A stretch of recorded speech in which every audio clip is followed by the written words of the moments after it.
Baru mortir belum bom, Panglima OPM Egyanus Kogoya sudah minta ampun. Organisasi Papua Merdeka (OPM) menuding TNI menggunakan mortir untuk membombardir markas Panglima OPM Kodap II Ndugama, Egyanus Kogoya. Kelompok penyandera pilot Susi Air ini sudah minta ampun, meski penggunaan mortir hanya tudingan sepihak OPM.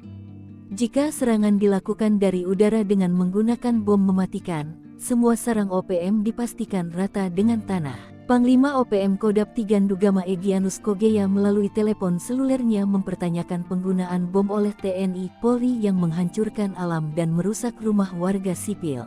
Juru bicara kelompok kriminal bersenjata KKB Papua Sebi Sambom mengatakan bahwa TNI Polri telah menyerang kawasan Alguru, Nduga, Papua pada Kamis tanggal 31 Maret tahun 2022.